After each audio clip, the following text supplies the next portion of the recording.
Hola, hola, ¿qué tal? ¿Cómo estás? Bienvenido a directo a tu CPU por Telestar Televisión Supercable Canal 3. También estamos por Surimar Televisión y por Virtual Televisión a nivel internacional. Recuerda que tu cita es con el mundo gracias a la autopista de la información Internet. Hoy estamos conectados con Bogotá, Colombia, creo yo, si no me equivoco, y con nuestro hermano Dustin Taizín Gómez Rodríguez, que está siendo nominado para lo que significa nuestros registros honoríficos a nivel de América Latina. Recuerden que tenemos distinciones honoris causa que se entregan a personalidades importantes, pero vamos a descubrir, eh, no con la fría lectura de pronto del currículum, sino con la conversación, parte de todo lo que significa las razones por las cuales Dustin está siendo nominado a recibir esta distinción. Inicialmente, pues, te encuentras en Bogotá, Dustin, bienvenido y gracias por participar. Hola, ¿cómo estás? Sí, estamos aquí en Bogotá, 11:06 de la mañana. Como te había dicho antes, increíblemente no está lloviendo porque hemos tenido una temporada bastante fuerte frente a eso. Y hoy está haciendo más o menos un solecito coqueto y bonito y me parece pertinente para este momento. Ajá. Bueno, a Dustin ustedes lo conocen porque con él estuvimos en lo que fue y que esperamos repetirlo este año, nuestro encuentro con Aracataca, la tierra, el lugar que registra 100 años de soledad, el Macondo aquel, ¿no? De 100 años de soledad. Estuvimos en la casa museo de Gabriel García Márquez, gracias a la gestión de Dustin. Bueno, el público pide que se repita, ¿no? Porque quedó corto y de pronto con personalidades un poco más que mueven los hilos de la parte intelectual de toda esa zona. Eh, Vamos a comprometerte desde ya para este año, Dustin, ¿no? ¿Cómo ves Listo, eso? cuenta con eso. ¿Cómo está Aracataca? No, pues Aracataca, como uno de los grandes territorios y territorialidades de acá de Colombia, pues exhibe muchos indicadores no llamativos desde el punto de vista socioeconómico, pero desde el punto de vista cultural, pues es la cuna del único premio Nobel de literatura que tenemos aquí en Colombia, y eso pues genera un capital simbólico que a mi juicio es necesario ampliar y mirar esas otras variables que también tiene el territorio, que también contribuyen a mejorar el tejido social del pueblo como tal. Claro, claro. Y es bueno que se dé a conocer, así como hacemos con Santiago de Chuco, que Santiago de Chuco es el lugar del natalicio de César Vallejo y bueno, que a veces que pasa desapercibido, ¿no? Siempre que se visita Perú, pues se va a Machu Picchu, se va a las líneas de Nazca, lugares emblemáticos para el turismo. Pero turismo cultural, hay poco incentivo, ¿no? En nuestros países. Como que hay una gestión pendiente por parte de nuestros gobernantes, tanto en Colombia como en Perú, porque hemos leído muchas quejas sobre Aracataca, ¿no? Los colombianos dicen, oye, no se da a conocer, no sé qué pasa. O sea, a pesar de que ellos tienen una visita permanente, ¿no? Pero creo que se puede trabajar un poco mejor eso, ¿no? Tanto aquí como te digo con Santiago de Chuco, que pasa lo mismo, ¿no? Y otros lugares de registro intelectual. Pero vámonos al registro intelectual de Dustin. Por ejemplo, dentro de tu contribución al mejoramiento de la calidad de vida de la sociedad, que en tu currículum pues está presente, convérsanos qué ejemplos prácticos hay sobre esos mejoramientos de la calidad de vida de la sociedad. ¿Cómo así, desde el punto de vista intelectual, trabajas en eso? Ok, pero antes de que te responda la pregunta, digamos, hagamos un contexto y ahí la voy Ajá. introduciendo como tal. Sí, O sí, sí, dime. sea, en un primer lugar, eh, yo nací hace muchísimo tiempo en Aracataca, hace 45 años, ¿no? Exactamente. Y pues claramente mi ascendencia es de la región Caribe de Colombia, ¿no? Que es la parte norte del país. Sin embargo, como muchos de los colombianos, pues tuvimos una inmigración interna en virtud de que Bogotá es el centro de acopio, ¿no? Bogotá es la que más aporta al PIB, Bogotá es donde están las mejores universidades, sin consecuencia, la mejor formación de capital humano. Bogotá es la ciudad donde es mucho más factible, entre comillas, poder incursionar al mercado laboral. Y entre todas esas variables, pues mi mamá tomó la decisión de venirse para acá, para Bogotá, con mi hermana y conmigo. Y nosotros desde niños, dado que la relación con mi papá nunca fue funcional, pues nosotros vivíamos aquí en Bogotá, pero en vacaciones nos enviaban para Cataca. En promedio, junio, diciembre, mi mamá hacía un grandísimo esfuerzo y nos enviaba allá. Entonces, en promedio, mi niñez se pasó así. Bogotá, la gran mayoría de los meses, y cuando llegábamos a los finales, pues nos enviaban allá. No obstante, más o menos cuando yo llegué a la adolescencia, pues yo ya tenía otras visiones, ¿no? Ya uno, pues la chica, ¿no? La rumba y todas esas cosas, y pues ya mi Aracataca, siendo honesto, ya no me llamaba la atención. Pasaron varias décadas, yo volví otra vez al pueblo, claro, ya con un poco más de conocimiento, y cuando yo llegué a Aracataca, algo que me impresionó fuertemente fue que vi mucha más pobreza, ¿no? Fue lo primero, claro, tenía un imaginario como niño, pero como adulto yo vi más pobreza, fue lo primero. Y lo segundo es que por todo lado yo veía el monocultivo de la palma de aceite, siendo que cuando era niño, recordemos que aquí en Colombia estuvo la United Fruit Company, que hace poquito la derivación que se llama Chiquita se le comprobó en Estados Unidos que contribuyó al paramilitarismo aquí en Colombia. Esa zona era zona bananera, ¿no? A mí eso me impresionó. De igual manera, en esa misma época yo había terminado mi maestría en la Universidad de La Salle y estaba trabajando algo que era de economía laboral, que después otra vez retomé. Y yo me quedé con esa idea y yo dije, bueno, hay que hacer algo, ¿cierto? O sea, es muy fácil decir, yo me vengo para acá, para la capital, y ay, mis coterráneos, mis amigos de allá, uy, qué pobreza, todo está mal hecho, uy, mejor ciudad, porque lo acepto, tendía a ser ese error. No obstante, con la lectura me di cuenta que tocaba hacer algo, ¿no? Claramente yo no iba a cambiar la cultura, claramente yo no iba a cambiar la sociedad, pero desde la pedagogía crítica se ha demostrado que si uno simplemente critica es supremamente fácil. Entonces, con otros procesos comenzamos a indagar qué doctorado podríamos hacer en el cual pudiéramos contribuir. Y con esa idea que tenía Aracataca, encontramos un doctorado aquí en la misma universidad donde hice mi pregrado y la tesina de maestría, que fue el doctorado en agrociencias, y ellos tenían una línea que era sobre sostenibilidad ambiental. Ahí comencé a entender un poquito más de otro fenómeno o de otra escuela, si se puede decir así, que es la economía solidaria y la economía ecológica. Mi pregrado es en economía. Y entonces yo comencé a mirar que esos enfoques o esas formas de interpretar el objeto de estudio podían tener una mejor forma de contribuir a un territorio como era Aracataca Magdalena, en donde la economía convencional era la que decía qué es y qué no es. A mi juicio, en esa perspectiva, yo me dije, este no es la forma como podemos tratar de solucionar aquí algo, hay que buscar otros enfoques. Entonces, desde esa perspectiva, uno de mis primeros acercamientos en tratar de mejorar el tejido social en Aracataca fue mi tesis doctoral. ¿No?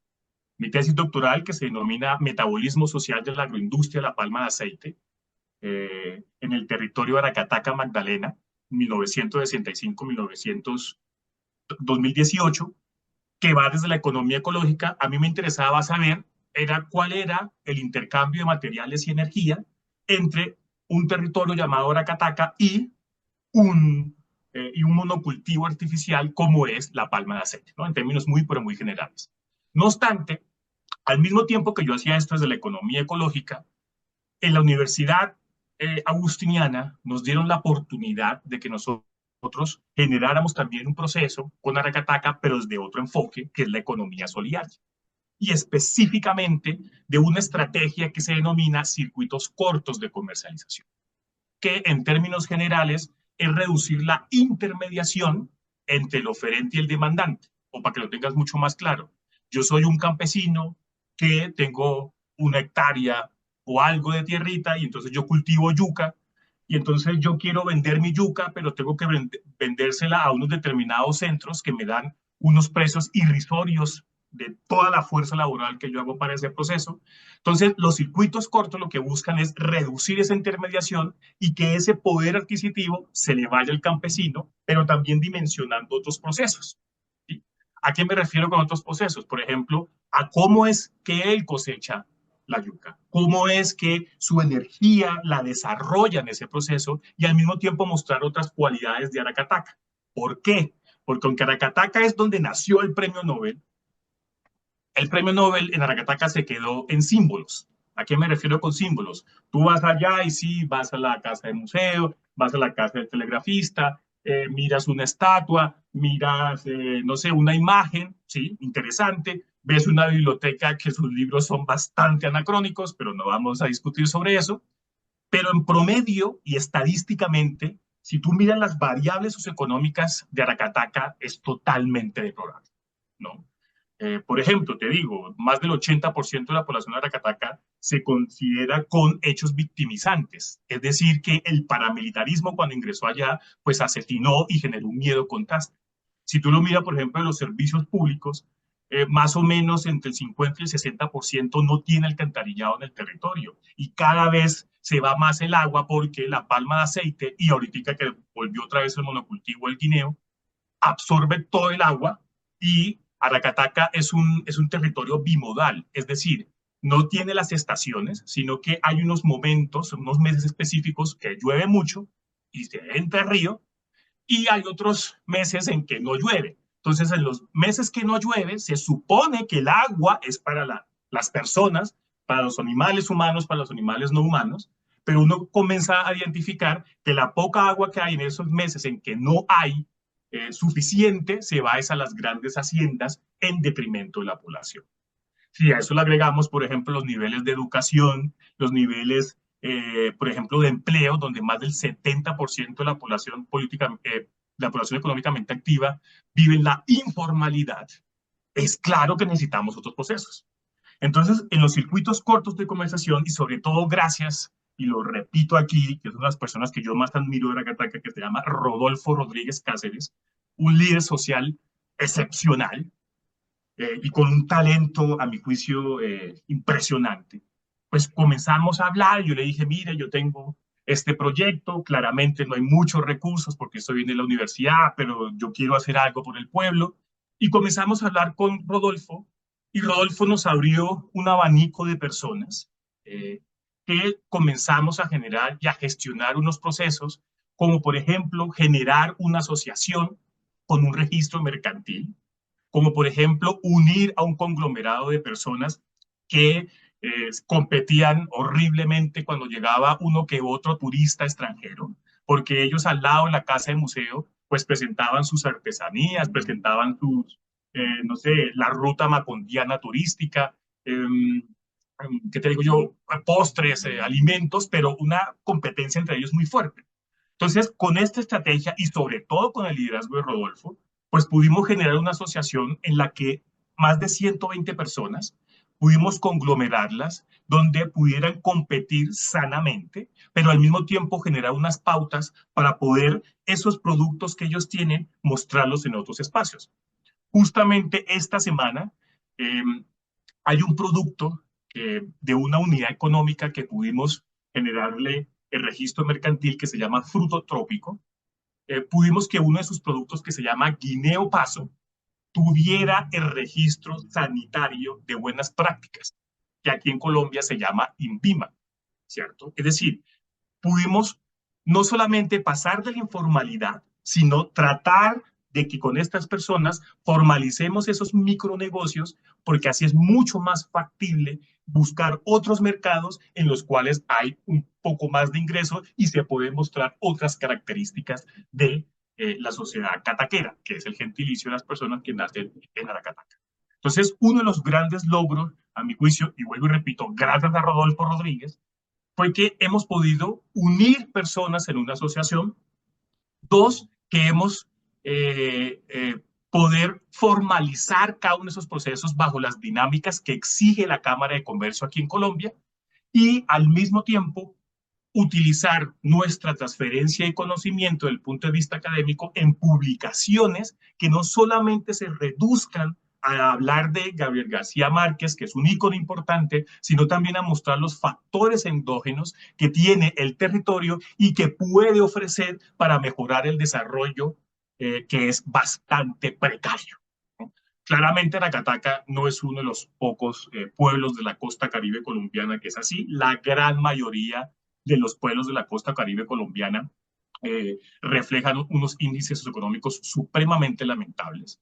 Pero esto no quiere decir que pues, nos quedemos en ese discurso o que nos quedemos solamente con la metáfora de Macondo, sino tratar de impulsar, y eso es lo que hemos tratado de hacer con la universidad. Es decir, que la universidad no solamente sea para generar una elucubración académica, me refiero a artículos, libros y cosas de ese estilo, que son muy importantes en el mundo académico y que ayuda a ampliar la frontera del conocimiento, sino que también busquemos esos factores endógenos que traten de empoderar a los actores sociales y en consecuencia, como mínimo, mejorar su calidad de vida. Claro, esto es a pasitos supremamente lentos, es decir, estamos trabajando desde el 2019 específicamente, no, mentiras, desde el 2017, porque ese año fue que yo comencé mi doctorado y lo terminé el 2022, hacer estos pasos. Entonces, cada vez que hemos hecho estos logros, nos hemos demorado entre 2 y 3 años para poder recoger esos certificados. Pero eso nos ha abierto cada vez un poco más de vida y sobre todo de mejorar un poquito la calidad de vida de esas 120 familias con las cuales estamos nosotros trabajando. Ujú. Bueno, todo eso implica, como tú dices, un trabajo a largo plazo. Ahora, ¿se puede en las variables que ha tenido Colombia, por ejemplo, en torno a la política? Porque lamentablemente, pues, no podemos eh, desligarnos de los factores políticos, ¿no? ¿Tú crees que se trabaja mejor con un sistema como el que tiene actualmente Colombia? ¿O antes era mejor? ¿O eso no influye? Y en el caso tuyo, por ejemplo, que te has educado, ¿no? Has logrado Sí, educarte, has logrado doctorarte y todo lo demás. Eh, Dustin Taizín Gómez Rodríguez pertenece a un estrato social de extrema pobreza, pobreza, medio, alto, en Aracataca, o simplemente el sistema sí te ha permitido profesionalizarte y así como tú pues muchos en cualquier clase social pueden lograr su objetivo. ¿Cómo ves tú ese detalle? Porque también hay información de que muchos se quedan a la deriva y no porque no quieran uh -huh. profesionalizarse, sino porque el sistema les impide que se profesionalicen por las condiciones paupérrimas en las que se viven, ¿no? No solamente en Colombia, sino a nivel de América Latina en general, ¿no? Pero coméntanos un poco al respecto. Total, mira, si tú te quedas en Aracataca, lo más posible es que vas a estar en algo que se denomina aquí, en el Departamento Administrativo Nacional de Estadística, que se llama pobreza multidimensional. Entonces, Aracataca es uno de los pueblos que tiene lamentables procesos de ello. Multidimensional dice que quiere decir que no solamente se basa en recursos, es decir, en dinero, sino digamos también en el hábitat, en sus relaciones de accesibilidad a servicios públicos. Entonces, lo que yo he observado y también con familiares míos es que en promedio, si te quedas es para sobrevivir, más no para vivir, porque en promedio no hay fuentes de empleo y las pocas fuentes de empleo, y lo digo aquí con toda la convicción, es una fuente de explotación para las personas. Y esto nosotros lo demostramos con lo que hace la palma de aceite allá y también el guineo. O sea, son gente que trabaja 8 o 12 horas y ni siquiera llegan al salario mínimo con un clima en que va entre los 37 a 42 grados cuando estamos en momentos bonitos. Entonces, desde el punto de vista de la economía laboral, esa capacidad instalada que uno tiene al nacer en Aracataca es supremamente limitada, supremamente limitada. Entonces, es mucho más factible, como hizo mi mamá, venirse aquí a Bogotá y eso hace que abra unas brechas en las cuales uno tiene un poquito más de accesibilidad a eso que uno no puede encontrar eh, en Aracataca, ¿no? Y sobre todo la educación, ¿no? La educación, como se ha demostrado en muchísima, en la literatura especializada, pues es una puerta que te puede catapultar, por decirlo así, a otras esferas sociales en las cuales puedes adquirir y también construir y deconstruir otros procesos. En mi caso, lo que a mí me ayudó fue una crianza de una mamá que aquí en Colombia le decimos luchona, significa peyorativamente una mujer que no tiene esposo, pero que vive con sus hijos. Entonces, mi mamá era, bueno, usted, papi, somos pobres, mira a ver qué hace. Usted parece medio pilo, mira a ver qué hace. Entonces, pues muchos de nosotros lo que hicimos fue estudiar por la noche, por ejemplo, para la universidad, y pues por la mañana trabajamos. Entonces, por ejemplo, en mi caso, yo estudié mi pregrado, mi especialización y mi maestría por la noche. El doctorado sí fue por la mañana porque tenía otras características. Entonces, en resumidas cuentas, en Colombia, es más, hay un dato lindísimo que lo dice la OCDE, y es que en Colombia se necesitan, si tú naces pobre, se necesitan 11 generaciones para poder mejorar tu proceso socioeconómico. Y digamos que yo, sin ser rico claramente, ni siquiera ser de clase media, yo diría más bien que yo soy clase media baja, pero con ínfulas porque me la paso estudiando, ayuda un poquito. ¿Sí? Es más, te doy otro dato. En Colombia, estos son datos del 2024, más o menos unas 4.000 personas en Colombia, y somos más o menos unas 50 millones de individuos, se quedan con el 76.4% del PIB, ¿no? Entonces, 49 millones, incluyéndome, pues nos peleamos algo así como el 23% del PIB. Eso hace que en Colombia, aunque en discursos oficiales yo sería clase alta increíblemente, pero para los impuestos soy clase alta, en promedio en Colombia tenemos unos niveles bastante precarios, que a mi juicio lo único que le ayuda a uno es la educación y eso, usted esforzándose lo que más se pueda, lo que te pueda enseñar tus familiares y lo poco que te puedan para generar una capacidad mínima instalada con la cual te puedas proyectar.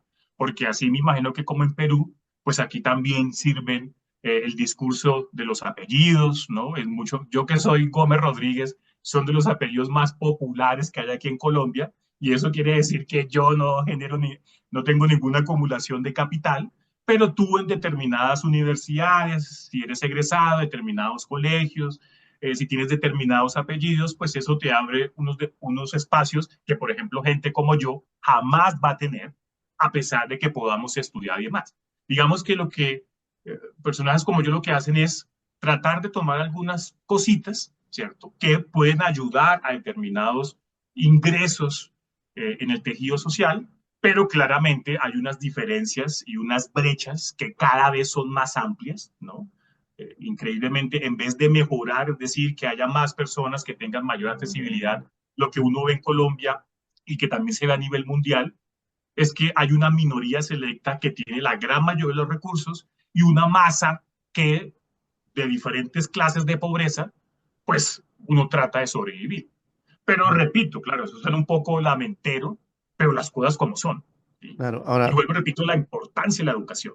y la Y la parte, educación en Zacataca no existe, te lo digo así de claro, frente. Allá no hay. y, y la parte política, ¿cómo así la ves tú?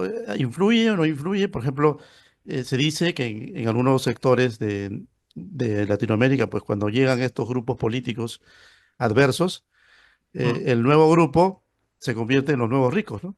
Pasa lo mismo en digo, en Colombia, porque en Venezuela, por ejemplo, literalmente ha pasado, ¿no? Estos Ah, señores que actualmente tienen el poder en sí. Venezuela, pues antes estaban prácticamente en condiciones totalmente de extrema pobreza, genéricamente, la mayoría de ellos, ¿no? Ahora son los nuevos ricos y son los Mm, dueños del país.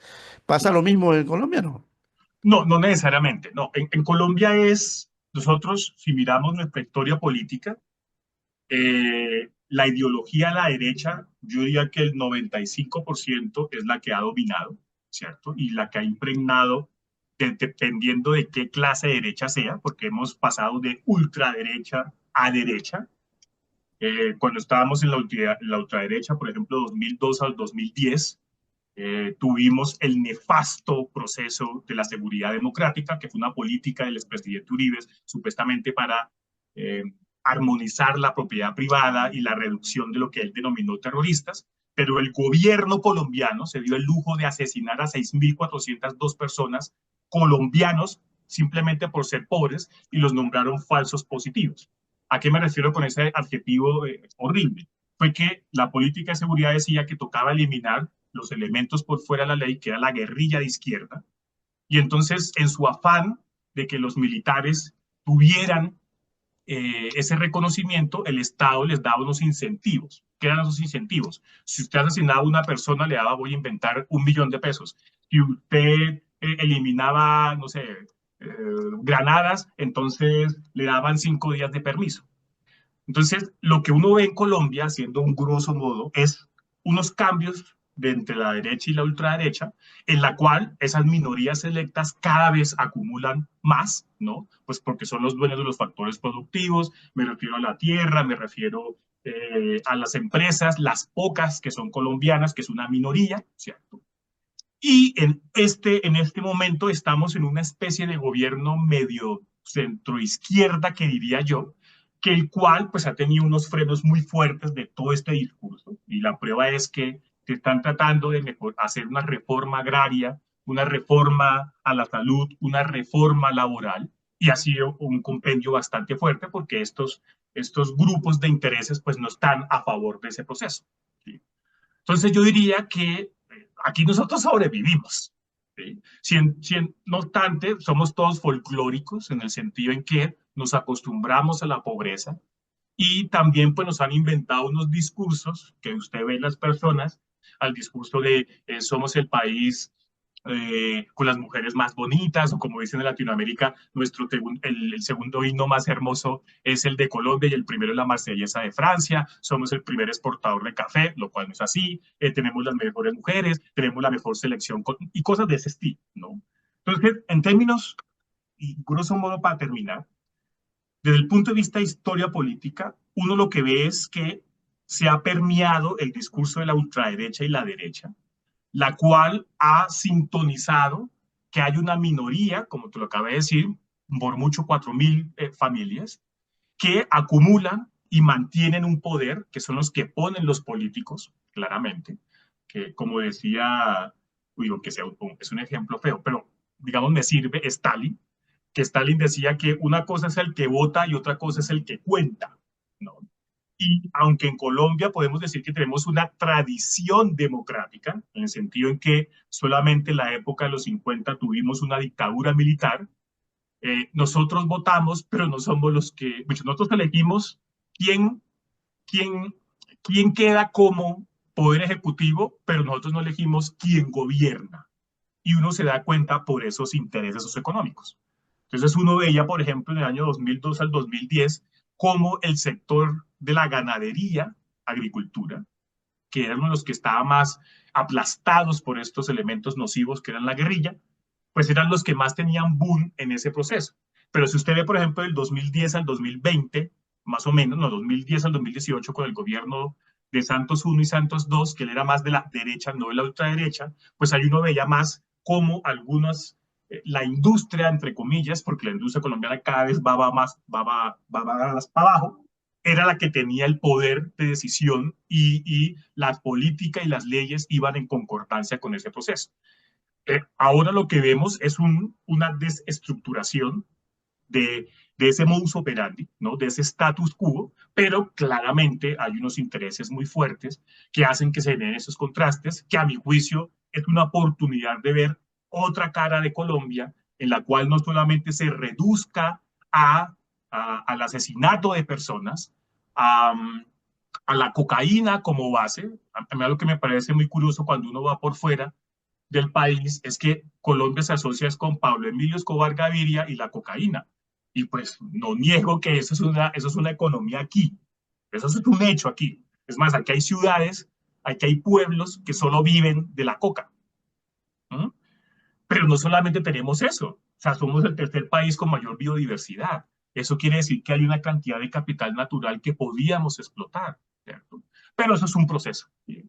No creo que yo alcance a ver ese gran cambio, pero sí veo que hay unas variables que a medida de la literatura que he contrastado y la observación, que han hecho que yo diga, en algunas cosas en Colombia hemos mejorado, en comparación a cuando yo era niño, y en otras pues nos mantenemos lamentablemente limitados, pero ahí vamos, ¿no? En un desarrollo en que tratamos de entendernos, en que tratamos de no matarnos, que es muy difícil porque Colombia tenemos más de 1.000 municipios y ponle tú como unos 400, hay poderes por fuera del Estado que los manejan. ¿no? Aquí recuerde que tenemos el Clan del Golfo, que son narcotraficantes y que tienen que ver con los carteles mexicanos. Aquí tenemos disidencias de las antiguas guerrillas de tendencia izquierdista, ¿no? Entonces se encuentran en la parte abajo de Colombia. Otras guerrillas que no han tomado el acuerdo de paz que se hizo con el gobierno de Santos, como el Ejército de Liberación Nacional. Entonces, Colombia yo diría que es un laboratorio, ¿sí?, en el cual estamos tratando de mejorar, y son como 5 pasitos adelante, 3 hacia abajo. Pero vuelvo y repito, yo creo que algo que nos ayuda es la educación, ¿no? No solamente porque sea profesor, no solamente porque trate de ser académico, sino que además de que la literatura lo ratifica, solamente hay que ver, por ejemplo, el modelo de Solow en crecimiento económico, es que también uno puede ser un ejemplo de ese proceso, ¿no? Porque, pues, vuelvo y te repito, yo viviendo con mi mamá y con mi hermana, solitos, mi mamá no terminó, por ejemplo, el pregrado de la universidad, y eso hacía que llegar a determinados trabajos no se podía, pero sí llegó a otros procesos en que nos podíamos ayudar paulatinamente. Entonces, es una construcción que falta mucho, y me imagino que las nuevas generaciones generarán ese aporte, pero ahí vamos con lo que nosotros hacemos, que es minúsculo en comparación con las grandes necesidades que tiene la sociedad colombiana, pero que considero que hemos ayudado a través de nuestras líneas de investigación, como son la economía solidaria, la economía ecológica y la economía laboral, a no solamente que la universidad, vuelvo y repito, se vuelvan producción académica y solamente lo leamos los académicos, sino que también la investigación contribuye a reforzar el tejido social y sobre todo a empoderar el aparato productivo y sus actores. Y creo que lo que hemos hecho ha ayudado un tricito, ¿sí? Un tricito, tricito, Bien, y falta bien, mucho más. bien, bien. Bueno, vamos a continuar hablando con Dustin dentro de breves momentos. Nos vamos a una pausa comercial y luego seguimos hablando del laboratorio que nos ha descrito Dustin, que es Colombia. Y claro, con todas y sus cosas positivas y lamentablemente, bueno, en todas partes se cuecen habas, no faltan las negativas, ¿no? Que están ahí. Bien, pero ya venimos, vamos a la publicidad y retornamos.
El ocaso paisaje de Macondo es el pueblo mágico creado por Gabriel García Márquez en Cien años de soledad. Resuenan las historias de los Buendía, una familia atrapada en un ciclo interminable de grandezas y desgracias. José Arcadio Buendía, el visionario patriarca, fundó Macondo con sueño de progreso, siempre en busca de los secretos del universo, mientras Úrsula Iguarán, su incansable esposa, mantenía el hogar unido con su fuerza y sabiduría.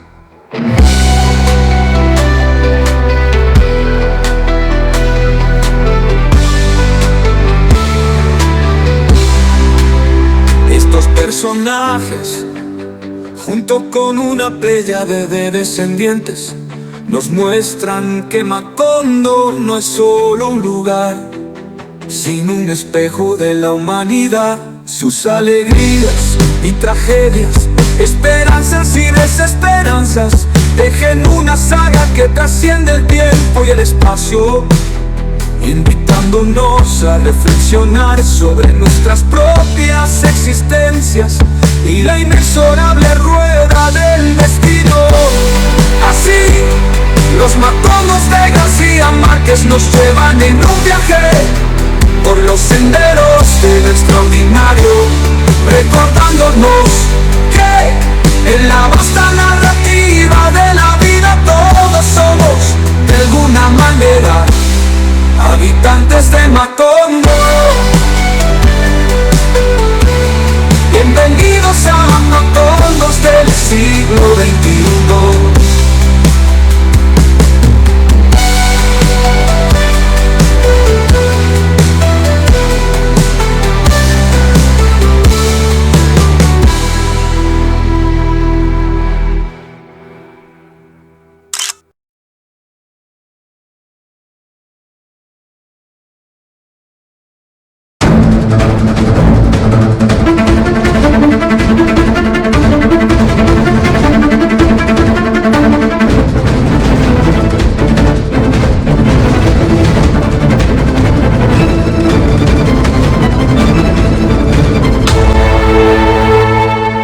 Bueno, continuamos con Dustin Daisín Gómez Rodríguez. Como él nos mencionaba, pues hay apellidos de apellidos en América Latina, ¿no? Pero también hay de los normales y creo que eso no debería ser así, ¿no? Pero yo me acuerdo que aquí en Perú, bueno, llegó un momento en el cual entrar a la Marina de Guerra del Perú, por ejemplo, implicaba tener apellido italiano o alemán o algo por el estilo, ¿no? Actualmente se ha superado, incluso la Academia Diplomática del Perú. Una vez conversando con un cónsul, el cónsul decía, pero Jorge, eso ya se ha superado. Ahora ya tenemos Quispes, ya tenemos Mamani, ¿no? Que, o sea, antes de entrar a la Academia Diplomática era imposible. Mira, yo me apellido Florián, bueno, era el cónsul Florián, ¿no? Y soy de Huancayo, me dice, soy de provincia. Bueno, perfecto, le digo. Esperemos que eso se siga superando, porque no nos parece que eso no debería suceder en pleno siglo XXI. En Colombia se mantiene eso. ¿Qué nos podrías decir al respecto? Bueno, porque hay un saludo a la bandera espectacular con Gustavo Petro, ¿no? Al menos algunas cosas deben de haberse puesto en su sitio, ¿o no? No, no, digamos que con Petro se abrió otra puerta, que a mi juicio es interesante, porque también demuestra cómo un sector de la población colombiana tiene una madurez para entender otras formas de hacer política, ¿sí? Que estemos o no estemos de acuerdo, pues digamos no está dentro de este proceso, pero claramente esos discursos de las minorías, que son los dueños de los factores productivos, pues hace que todavía tengamos, la otra vez escuché que Colombia tenía, eh, que aquí no éramos, todavía tenemos un capitalismo primitivo. Y por ejemplo, un libro que estoy leyendo que se llama Los Señores de la Guerra, demuestra que donde existieron estos grupos al margen de la ley o que existen todavía aquí en Colombia, tanto la derecha como la izquierda, pues ha sido sobre todo en la ruralidad colombiana, ¿no? No tanto en las ciudades, aunque sí, por ejemplo, en Medellín y en Cali, pero digamos en la ruralidad es donde más se ha habido afectado la población por esos elementos, que es donde hay menos inclusión de factores productivos al mercado capitalista, ¿cierto? Sin embargo, eso no quiere decir que Colombia todo sea negativo, ¿no? No, algo que a mí, que quedé muy emocionado fue, por ejemplo, que en 1991 en Colombia generamos una nueva constitución y por fin aceptamos que somos un país pluriétnico y multiétnico, así como que no somos una sociedad católica, sino que mucha gente claramente religiosa, pero que puede profesar otras creencias. Y eso demuestra una madurez democrática del país, ¿no? Otro evento interesante, por ejemplo, de Colombia fue los acuerdos de La Habana con el gobierno de Santos, que trató de reducir el impacto de la guerrilla más antigua de nuestro continente, que era la FARC, las FARC, Fuerzas Armadas Revolucionarias de Colombia, y que redujo que muchísimas de esas personas que por X o Y razón ingresaron a estos elementos hostiles, pues estén generando otros procesos de emprendimiento, de mejora, ¿no? De mostrar la riqueza de algunas de las partes de Colombia que yo tampoco conocía, por ejemplo, la región amazónica, de la cantidad vuelvo y repito, de biota, de flora y fauna que tenemos acá. Y también, por ejemplo, yo veo una juventud que en algunas cosas no estoy de acuerdo, aunque yo creo más bien que soy porque estoy viejo y entonces tengo esas brechas Ujú. con la juventud, si te soy sincero, pero también yo veo unos jóvenes con mayor conciencia ambiental, jóvenes con mayor diversidad frente a la sexualidad y frente al género, que a mí eso me parece supremamente bonito, ¿no? También uno ve que hay mayor posibilidad, y soy un ejemplo de ello, de alguien que con unas condiciones iniciales muy limitadas podamos acceder a a unas determinadas instituciones educativas y que eso nos fortalezca en nuestras competencias fuertes y blandas. Entonces, aunque hay muchas cosas por mejorar, también no quiere decir que hay otras en las que tratamos de posibilitar otros mundos, otros imaginarios y no quedarnos en este ciclo de violencia, de muerte, de destrucción, y que una fuente también puede ser lo macondiano, ¿no? Esa metáfora que como lo vimos en esa vez, cuando estábamos en lo del cuento, que me pareció lindísimo, a mí me parecía cuando alguien dijo que es que eso no es solamente Aracataca ni de Colombia. Lo macondiano es algo que Gabriel García Márquez, y disculpen si digo alguna brutalidad porque yo no soy literato, conozco alguna brutalidad, pero uno ve eso en países como Perú, en Venezuela, en Chile, en Cuba, de esas metáforas frente a nuestros territorios y nuestras territorialidades. Entonces yo creo que es un compendio y por eso repito, a mi juicio Colombia es un laboratorio, que es, una, que es un adjetivo que no es mío, ¿no? No es que no sé de dónde lo leí, pero yo sé que yo lo leí por algún lado, porque pues en Colombia tenemos una diversidad cosa impresionante, que a mi juicio, y si lo miramos desde la ciencia de la complejidad, demuestra que estamos viendo otra perspectiva de vida, pero también que eso hace que algunas veces nos limitemos, ¿no? Porque, por ejemplo, en Colombia hay más de 80 pueblos indígenas y tú me preguntas, bueno, ¿y usted sabe algo de ellos? Siendo honesto y a pesar de que supuestamente tengo algunos niveles de educación, no conozco, ¿no?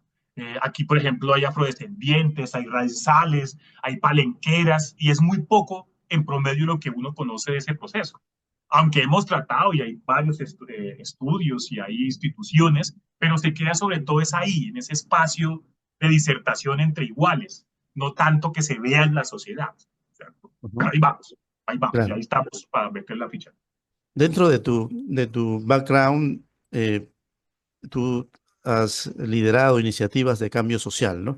Dentro de estos liderazgos de iniciativas de cambio social, ya en el campo científico, ¿no? Que es a través de lo que significa la universidad y todo lo demás, a veces uno se encuentra pues con los que no son científicos y que son líderes sociales, que son los políticos, ¿no? Uh Entonces, -huh. son personalidades que se preocupan más por el encantamiento de serpientes, algo así, ¿no? Son encantadores de serpientes. Mientras que tú vas con un discurso claro, directo, realista, y les muestras las cifras, les sacas las cuentas y le dices la verdad, y resulta que la multitud no te sigue, porque tú le dices la verdad. Mientras que llega el otro y le pinta fantasías y le dice todo lo mejor que ellos quieren escuchar, pues se quedan con él. Después a la larga, ¿qué sucede? Que lo que les dijo el supuesto líder no se cumple, porque claro, no está basado en situaciones científicas. Mientras que tú, con tu experiencia, por ejemplo, de haber liderado iniciativas de cambio social, seguro que muchas de las cuales se han quedado en el camino.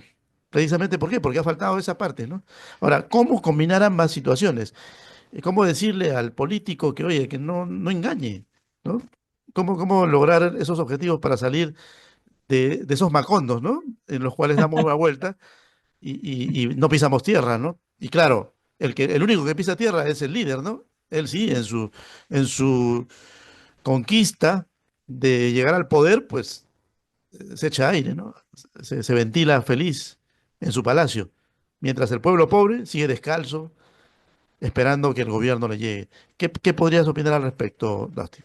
No, mira, yo siento es que esos supuestos líderes que hemos tenido en nuestra América, más allá de una demagogia o de representar a unos determinados actores económicos, no pasa. Y la prueba son pues, los datos estadísticos que te he dicho. Sin embargo, yo creo que sí son necesarios, y eso hemos tratado nosotros también con la investigación, que no ha sido para nada fácil, porque yo creo que la investigación, además de, vuelvo y repito, de publicar libros y todas estas cosas y hacer conferencias, hablar entre pares, también tiene que llegar allá a la sociedad.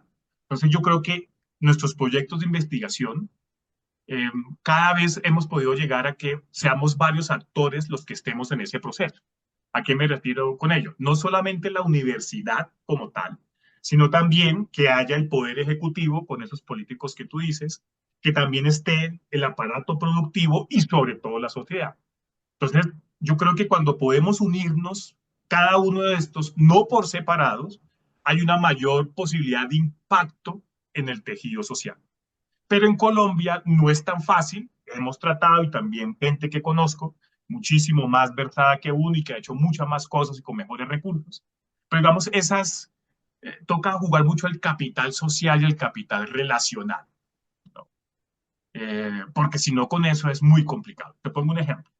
Cuando comenzamos en el 2020, uno de mis proyectos que comenzó con circuitos, utilizamos, nos unimos a una entidad del gobierno que se llama la UAEOS en ese momento, que significa Unidad Administrativa Especial de Organizaciones Solidarias, que es la rectora de la economía solidaria aquí en Colombia. Y eso hizo que pudiéramos avanzar con información muy interesante que tenía el Estado, pero que si ellos solamente analizaban o generaban ejercicios investigativos o de transformación social solamente con su información, pues sencillamente era muy limitado su alcance y su impacto. Entonces ahí yo me di cuenta la necesidad de interactuar con el Estado, sino que claro, el Estado también tiene otros procesos y es que ese capital político, pues dependiendo de quién esté en el poder, tú puedes interactuar con determinados funcionarios y al mismo tiempo hay funcionarios que si tú no les das la liga, aquí en Colombia significa untarlos, darle un dinerillo para que te ayuden, pues no se puede, ¿sí? O también unir esfuerzos con otras universidades, como hemos hecho en estos años también, que nos unimos, por ejemplo, a la Corporación Universitaria Minuto de Dios, o con unas entidades como fundaciones, como es Pastoral Social Caritas Colombia, que desde la Iglesia Católica también nos ha ayudado a generar estos circuitos. Por ejemplo, el año antepasado no lo hicimos en Aracataca, sino en un departamento que se llama Huila, en unos municipios que se llaman Tello y Baraya, que antes eso era Fortín, de grupos alzados en armas. Entonces yo creo que uniéndonos con la visión que tenemos cada uno, podemos construir algo y impactar. Pero claramente hay que también tener claro que hay unos intereses, que en Colombia no es fácil hacer estos procesos porque la violencia es un hecho que se ha mermado claramente, yo no digo que no, pero hay procesos que son lamentables. Y te pongo un ejemplo. Yo desde el 2022 no he vuelto a Aracataca porque a mí me amenazaron allá por hacer procesos de investigación desde economía ecológica que no tienen nada que ver con precios, nada que ver con quiénes son los dueños de tierras, porque lo mío era pura sostenibilidad ambiental y mira cómo pasa ese proceso. Entonces, aquí hay lugares, por ejemplo, otro ejemplo, cuando estábamos allá en el Huila, había un pueblo cercano ahí, en que íbamos nosotros a hablar de economía solidaria, y tocaba enviarles una carta a la alcaldía para pedir permiso y escucha esto, otra carta a la disidencia guerrillera, o sea, por fuera de la ley para que nos diera permiso. Entonces, la alcaldía nos dio permiso, pero los elementos armados fuera de la ley no nos dieron permiso y no se pudo hacer nada allá. Entonces, eso es otra realidad que existe acá, ¿sí? Y por eso a mí me parece muy curioso cuando uno ve colegas que estudian por fuera, lo cual es un ambiente pedagógico diferente y que tiene otras categorías que podemos aprovechar acá, pero entonces estudian en Harvard y llegan aquí a Colombia, que es un laboratorio, a hacer harvariades, porque es que no comprenden el territorio y la diversidad y la riqueza que tiene el país. O sea, tú aquí en Colombia eh, tenemos un territorio delimitado, si te puede decir así, pero ¿en qué se parece, por ejemplo, yo que soy de la costa Caribe con la gente aquí del interior? Somos muy diferentes a pesar de que hablemos parecido.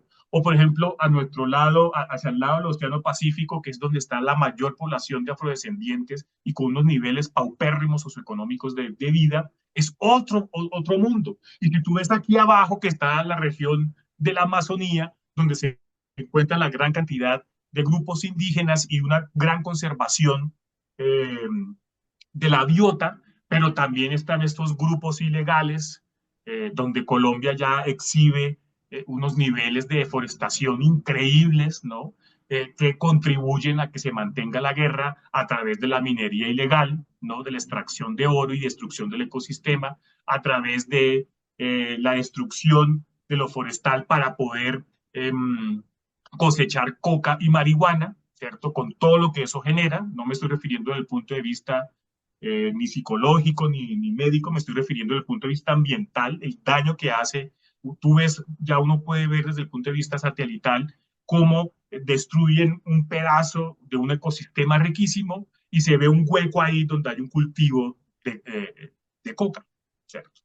Entonces, Colombia, repito otra vez, es un laboratorio donde es necesario que haya más personas, que no solamente nos quedemos en las elucubraciones académicas, sino que nos untemos de la sociedad y con ello podamos contribuir a mejorar en determinados procesos, porque claramente nosotros no somos ni políticos, ni tenemos recursos, ¿no? Ni vamos a ganar, no sé, para hacer alcalde, cosas de ese estilo, sino que es necesario unirnos, ¿no? Porque Colombia está exhibiendo, a mi juicio, por primera vez un potencial de vida que antes, cuando yo era niño, y menos cuando era yo ni niño ni adolescente, lo vi. No sé si tú te acuerdas o alguna vez leíste, pero por ejemplo en la década de los 80 aquí en Colombia, y lo viví como niño, si uno salía aquí en Bogotá a un determinado centro comercial o al colegio, ponían bombas, porque Pablo Emilio Escobar Gaviria, el cartel de los carteles de Medellín,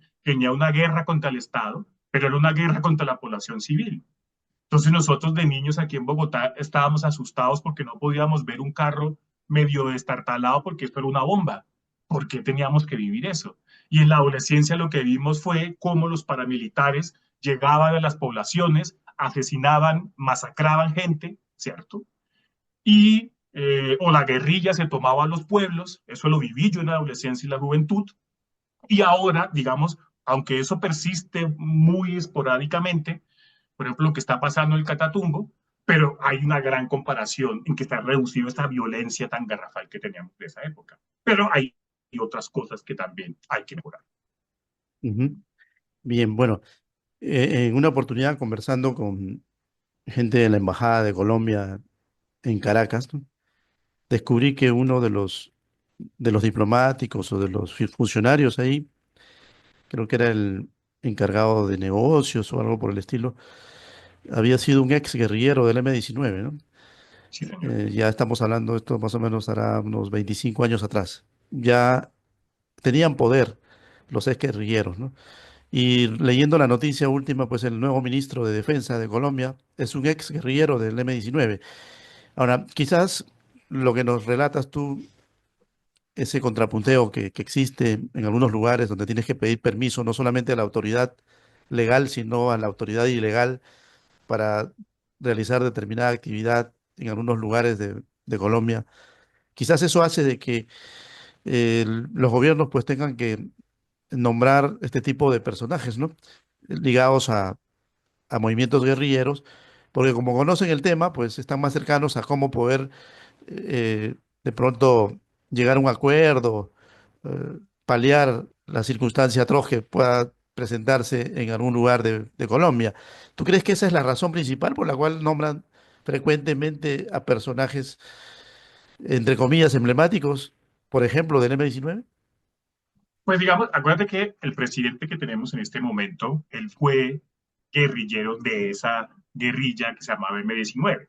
Pero a diferencia, ¿cómo se dice? A diferencia, no, a diferencia Mm. de las otras, por ejemplo, la FARC o el ELN, el M-19 era una guerrilla burguesa. O sea, si tú lees, por ejemplo, los emblemas de ellos, ellos decían era que querían que todo colombiano tuviera un Renault 4 y fuera a la universidad.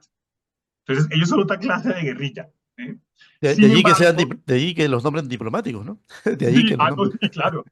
Y digamos que sin conocer suficiente, más bien es pura observación. Yo creo que es que el presidente, pues claramente tiene una cantidad de esas personas que diría yo conocen más del campo, porque Colombia es un país rural, y lo dice el doctor Rendón de la Universidad de La Salle, porque más del 82% de la población vive en los campos, a pesar de que pues, existen unos grandes conglomerados, pero Colombia es rural. Entonces, si nosotros queremos generar políticas de desarrollo, políticas económicas, hay que entender desde la base, no desde aquí de Bogotá diciendo, aquí es la verdad y ustedes tienen que hacer lo que nosotros decimos, que es lo que se había visto antes de 1991. Y después de 1991 se ha, entre comillas, descentralizado ese poder. Entonces yo diría que podría ser que el señor presidente utilizara a estas personas. Y además no hay otra, no, pues son los amigos. Y yo trabajo es con mis amigos. Eso sí, a mí no me salen con este cuento que trabajo en equipo. No, no, no, no, no. Uno trabaja es con la gente que a uno hay una empatía. Que hay veces que uno le toca, pero uno trata de trabajar con un equipo en el cual usted pueda confiar. Y uno, por ejemplo, lo ve en el anterior gobierno. El anterior gobierno aquí era el señor Duque, ¿no? Que venía también de la ultraderecha, y tú veías que la minoría que estaba con él provenía sobre todo de una universidad aquí en Colombia que se llama la Sergio Arboleda, que se podía decir que es como media alta, y ahí se notaba, y uno veía que sus ministros o los abogados que estaban con él eran de esa universidad. Entonces yo diría más bien es que es el combo de mis amigos son los con los cuales yo confío y por eso gobernamos. Y si tú haces renuencia atrás, por ejemplo, antes de Duque, que estaba el expresidente Santos, uno veía que la gran mayoría de los que estaban con él era esa derecha bogotana, ¿no? Entonces eran los amigos del colegio cuando él estudiaba, de la universidad allá en Estados Unidos, ¿cierto? Entonces diría que más bien es mi combo. Y cada presidente o cada político trae su combo según sea su ideología y estos son los que les ayudan a hacer los procesos, diría yo especulativamente. Ajá. Bueno, es parte del panorama de nombramientos que se tienen, un tanto eh, inusitados de pronto, en lo que normalmente podría conocerse en América Latina, pero claro, obedece a lo que tú nos estás diciendo. Prácticamente la relación del presidente, pues, tiene que estar siempre ligada a gente de confianza, ¿no? Y eso es simplemente algo normal, ¿no? Tampoco no es nada del otro mundo. Lo que Total. sí, lo que sí llama la atención es, por ejemplo, el hecho de que tal vez él pertenezca a un movimiento guerrillero diferente al venezolano, ¿no? El- Total. pero sin embargo, en algún momento se unen. ¿Por qué? Porque obedecen a una causa común, y también hay ciertas ya diferencias, ¿no? O sea, quizás en algún momento también ya prima la aspereza, ¿no? Del manejo diplomático y como que están entre el aceite y el agua. No se sabe hasta cierto punto cuán de pronto unidos podrían continuar a futuro en medio de la presencia, por ejemplo, del gobierno norteamericano, que últimamente ha comenzado a tener medidas mucho más drásticas en América Latina. ¿Cómo ves tú esa situación? ¿Hay tendencia a que se unan en el dolor, hermanos, o no? Yo diría que, por ejemplo, diría que hay como un núcleo dentro de esos discursos, por ejemplo, que es Brasil, Chile y Colombia. Diría que estos tres presidentes tienen discursos parecidos dentro de la ideología del progresismo. Habría otra que sería Cuba, Nicaragua, Venezuela, ¿no? Que es una izquierda dictatorial, ¿no? Con rezagos bastante fuertes. Y el cambio geopolítico que está haciendo Trump, a mi juicio, y sin ser experto en geopolítica ni ciencia política, sino apenas algunas lecturas, a mí me parece fascinante, si te soy sincero, ¿no? Yo no había visto ni leído un cambio tan drástico desde la Segunda Guerra Mundial, en que Estados Unidos parece que se está una introspección, ¿cierto? ¿No? Solamente yo y los demás son malos, pareciera, es el discurso que nos está diciendo, pero al mismo tiempo me parece llamativo cómo poderes que antes creían que eran dioses, como los imperios europeos, están bajo el yugo de Trump y bajando la cabeza, porque si él aplica todo lo que él está diciendo en los aranceles, pues muchos países, a mi juicio, habría una grandísima posibilidad de que quebrara, ¿no? Pero también, por ejemplo, han salido fenómenos como, por ejemplo, el de Canadá, que me parece brillante, en el sentido en que, por ejemplo, aunque es un país federal, es decir, que cada estado tiene sus propias leyes, muchos de ellos se han unido para contrarrestar los efectos que les ha generado esta geopolítica de Trump. Entonces, por ejemplo, en Canadá uno ya puede ver personas que bajan aplicaciones que las genera el gobierno para que cuando vayan a un supermercado le tomen una foto y al tomarle una foto le diga, esto es de Canadá, y entonces el canadiense promedio compra es producto canadiense. Eso me parece lindísimo porque es algo que no se veía, ¿sí? Desde esa perspectiva. Pero claro, también está este chauvinismo nacionalista, patriota y a mi juicio fascista que tiene el señor Trump, ¿no? En que nos impone unos discursos, en que, por ejemplo, envía a gente como uno que por X o Y razón se fue ilegal o legal para Estados Unidos, que no estoy de acuerdo en la legalidad, pero no me voy a meter más en eso, y entonces los manda aquí a Colombia esposados, como si fueran los que terroristas o como si fueran los que violadores, cuando es simplemente gente pobre que no consiguió aquí nada en Colombia y le tocó ir a Estados Unidos a lavar baños, ¿cierto? Que el presidente Petro se puso en contra, no, listo, si usted los va a deportar bien, pero a mí no me los trate como si estuviéramos bajando ganado de la montaña, ¿cierto? Pero también está el otro show, ¿no? Si has visto lo que hace Bukele, que es pura ultraderecha en Centroamérica, uno de los países más pobres y que no ha mejorado en nada la economía, más allá de una destrucción de lo poco que había de tejido social, sin negar, como dice siempre la ultraderecha y la derecha, que ha mejorado la seguridad, pero si tú miras los niveles socioeconómicos de El Salvador, siguen siendo paupérrimos y su mayor aporte es las remesas que vienen de Estados Unidos y ahora convirtió a El Salvador en un gran fortín o en una gran cárcel para traer a estos elementos que la administración Trump considera terroristas. Entonces yo diría que estamos a puertas de un cambio geopolítico en el cual Estados Unidos, bajo el gobierno del señor Trump, se está mirando hacia sí mismo, hacia sus supuestos valores, hacia su supuesta moralidad y ética, y que ellos conciben que esa moral y ética es una verdad que el resto del mundo deberíamos de tener, y la prueba fue cuando el vicepresidente Pence, creo que se llama, Pence, una cosa así, bueno, discúlpenme, Pence. vicepresidente de Estados Unidos, Ajá. les dijo a los europeos en su cara que el problema era que ellos no habían controlado a su enemigo interno y que ya no compartían los mismos valores. O sea, es una casa supremamente fuerte. O que son del grupo de la OTAN y Trump le quiere quitar Groenlandia o lo que le queda de Groenlandia a Dinamarca, ¿cierto? O que va a hacer la paz supuestamente con Ucrania y le da cipote vaciada al actor que es Zelensky, ¿cierto? Ajá. Entonces, yo diría que es algo por ver, ¿no? Todavía estoy mirando, pero por ejemplo, algo lindísimo de eso también, lo que pasa en México. Que haya una presidente doctora en física y que se le haya puesto, venga, pues hablemos de tú a tú. Uno ve los indicadores de cómo el mexicano está afrontando eso y es supremamente emocionante. El apoyo, por ejemplo, de la presidenta es más del 70% de la población.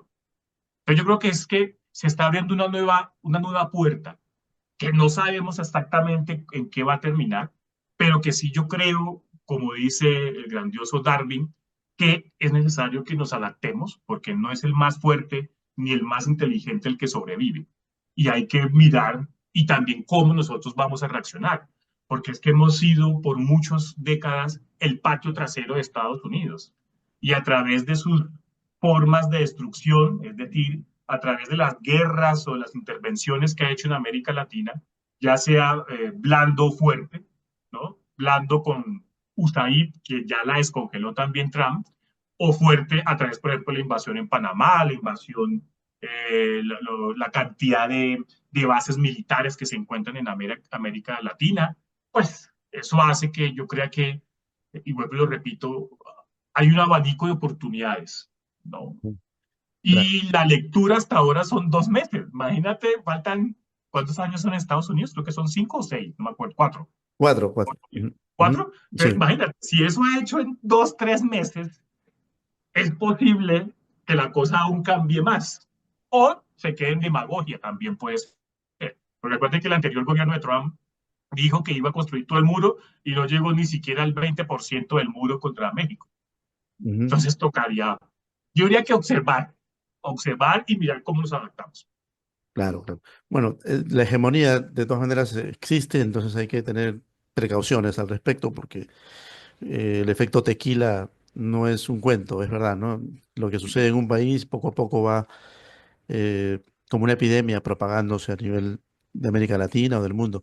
Ya para terminar, Dustin, el último en salir de la guerra del Golfo, dicen que fue un colombiano, ¿no?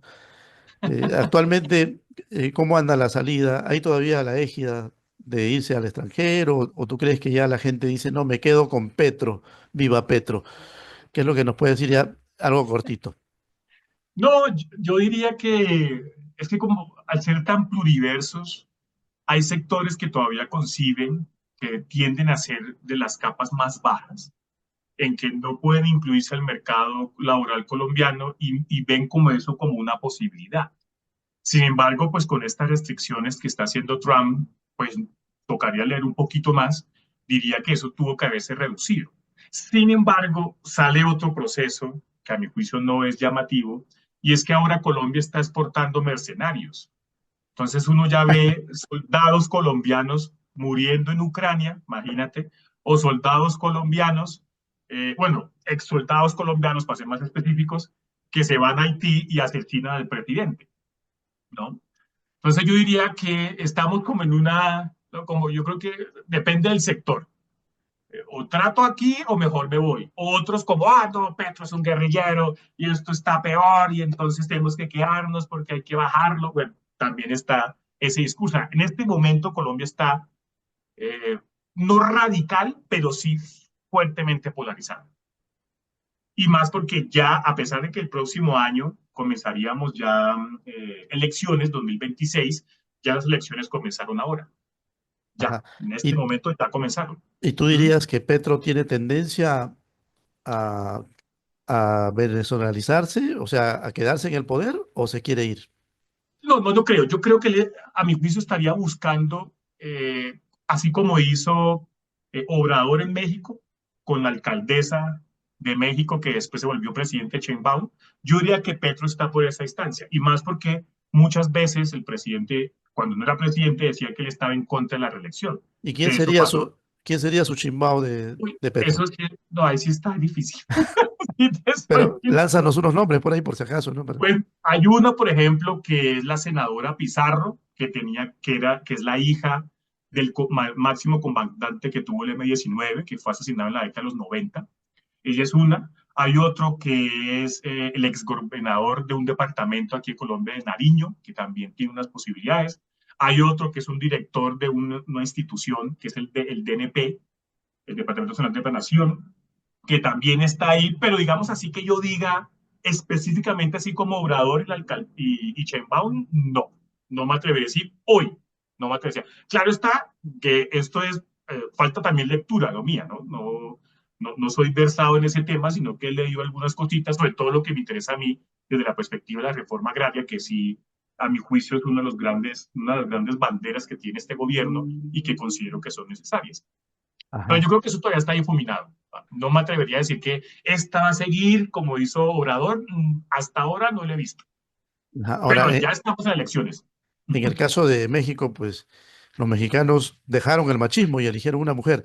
¿Los colombianos dejarían de ser machistas y elegirían una mujer, tú crees? No sé, no sé, no sé. Te pongo ejemplo Bogotá. La anterior alcaldesa, creo que se dice así, Ajá. que fue la primera mujer, uy, tuvo muchísimos problemas. Y más porque su condición, su orientación sexual era lesbiana en una sociedad full católica o más bien religiosa, pues eso tuvo contrastes.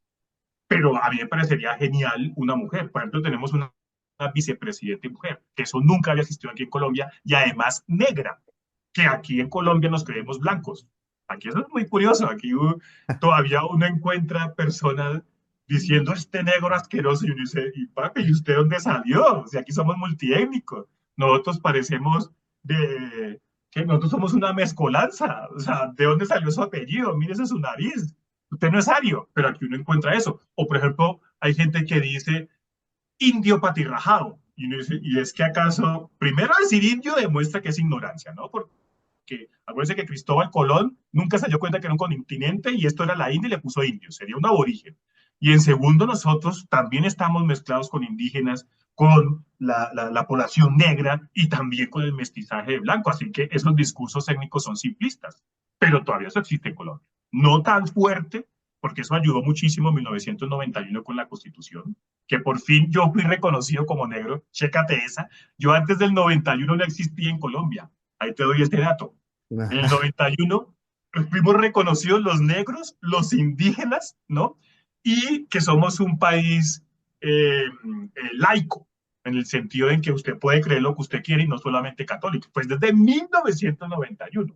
Entonces, claramente eso es un proceso que ahí vamos, que ahí vamos. Y estos son pinitos bonitos. O sea, que hay una vicepresidente negra con todas las críticas que le se puede hacer, pero la hay. Que haya existido una alcaldesa lesbiana, bellísimo. Eso es diversidad, porque somos un país laboratorio. Bueno, todas las pruebas están permitidas. Eh, Eso es lo bueno. Sí, señor. Esperemos que siga así, ¿no? Que de alguna manera pues no volvamos a esos tiempos donde las bombas eran las que determinaban los cambios o los miedos, que sea la paz y el estudio, la educación, la que primero. Se ve siempre a Colombia con mucha eh, seguridad en torno a lo que significa su aporte cultural, ¿no? Mucha cultura, mucha educación, a pesar de todos las situaciones absurdas que le han rodeado, ¿no? En su historia. Pero dentro de eso nunca dejó de aflorar la cultura, nunca estuvo ausente la educación. Se nota en el colombiano el nivel de educación, por encima incluso de varios latinoamericanos, y eso hay que reconocerlo. Bien, Dustin, te esperamos en Lima. Cuenten Saluda con eso. a Lima, ¿no? ¿Cómo te la imaginas antes de que vengas? Porque ya estás próximo a venir. Pues yo tengo es un imaginario y es que Lima es oscuro, ¿no? Me refiero a que es algo parecido a Londres en el sentido del clima, ¿no? Es la idea que tengo en mi cabeza. Y la otra que tengo es, voy a poder comer toda clase de ceviches. Porque Perú son los duros en ceviche, así como en papa criolla es Perú. Entonces yo quiero probar esa riqueza culinaria, quiero, o esa fusión de comida peruana con la de China, que eso tiene un nombre, no me acuerdo exactamente El cómo es. chifa, el chifa. Eso también quiero comprobarlo. Y por Claro. eso te digo, allá me voy con mi mamá y me voy con mi esposa. Te descarto. Pues Bien, allá nos vemos. te esperamos, Dustin, Sí, porque de señor. alguna manera, pues, es el motivo para unificar Colombia y Perú. Gracias por participar. Un abrazo a la distancia. Recuerden que la cita es por Telestar Televisión Supercable Canal 3, también Surimar Televisión y Virtual Televisión. Que todo sea felicidad y, como siempre, a sonreír. Gracias. Chao, Hasta, Dustin. Un Gustavo, muchas abrazo. gracias. Hasta luego.